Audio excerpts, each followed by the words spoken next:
There were whispers that while we were doing Hellraiser that New World were getting so excited by what they were seeing when the rushes were going back to LA, they gave us a bit more time and a bit more money at that point on Hellraiser, and there were certainly whispers then that a sequel was in the offing. But you hear that kind of chat all the time. You know, it's like doing a fringe play. There are always West End producers in. You're always transferring. You hardly ever do, so you kind of dismiss those thoughts. But it was evident pretty quickly once the movie was out, and it garnered quite a wave of publicity and pretty good critical response, and did very well at the box office. It was evident that there was going to be a sequel. I don't remember the exact point at which I was directly approached about it, but I mean, the movie came out in '87, and we were back in front of the cameras in '88. To do Hellbound. It was clear that Clive was not going to direct Hellbound, but I mean, he was absolutely hands-on as an executive producer right the way through it. He was there all the time. So you meet the new director and you work with the new director.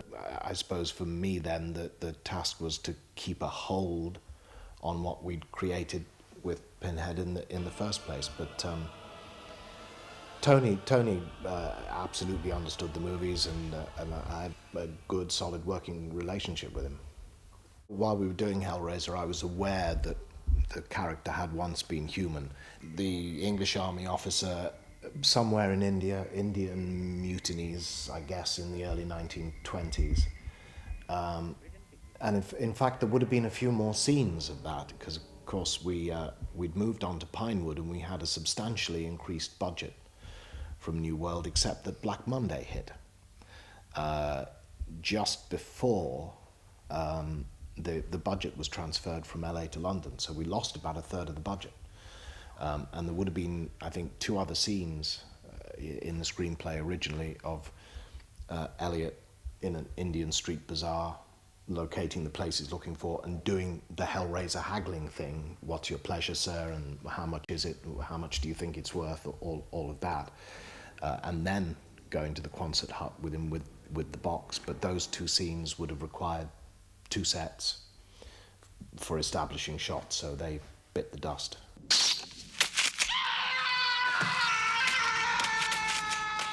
There would have been a great deal more of that exploration of hell and the labyrinth. That you get that one great glass shot that establishes the labyrinth with the black diamond lament configuration swirling in the background, and that's unfortunately all we get to see of it. There would have been a great deal more exploration, and I guess more exploration of the life of the Cenobite. I didn't change my approach to playing Pinhead at all, because, as I said before, in my own mind, just as Pinhead has no understanding of being something called Pinhead, he certainly would have no notion of there being this guy called Elliot Spencer that he once was, until the denouement of the movie when Kirsty presents him with the photograph.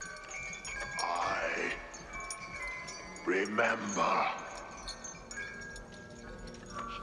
You were all human.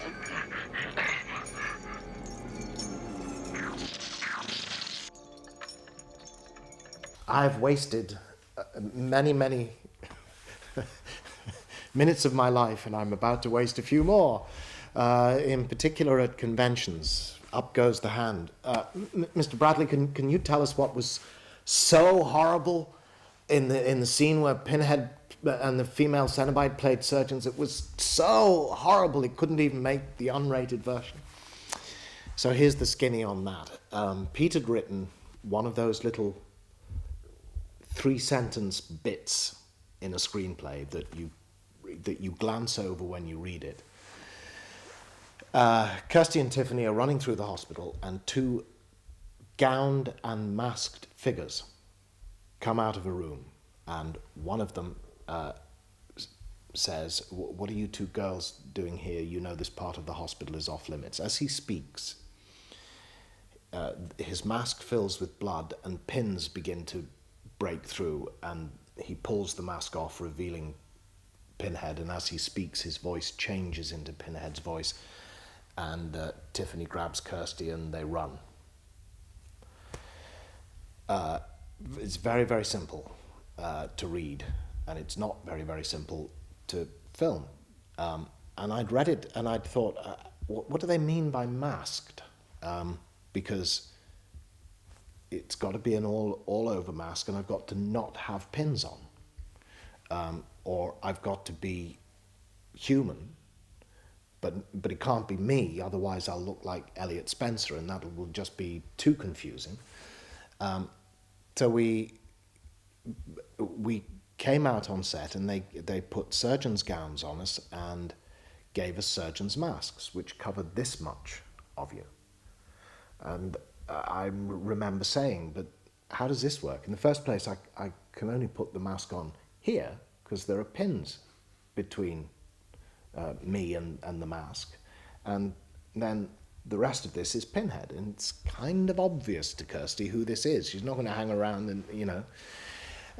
So you've got to have this strange kind of all-over thing, and then you've got to cut away to do the blood filling and the pins bursting out before you cut back to a reveal of Pinhead. So we stood around and talked about it and tried, and was evident it wasn't going to happen, and it was never shot. And the unit stills photographer, bless his heart, took a photograph of us, and for some reason they put it on the cover of the unrated box, but it was never filmed. Mostly my memories of Hellbound involve getting out of bed at 3 o'clock in the morning and being driven around the North Circular, and arriving at Pinewood at 4 o'clock in the morning, and being ready in makeup by 9 o'clock in the morning and getting on set about 4 o'clock in the afternoon. That seemed to be the way that most days on Hellbound panned out. I remember one morning around 5 a.m.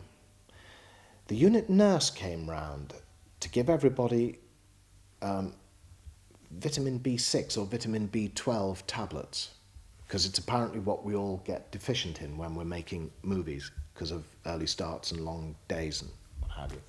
I don't know what the hell this was, but it hit me like speed, and I went completely crazy.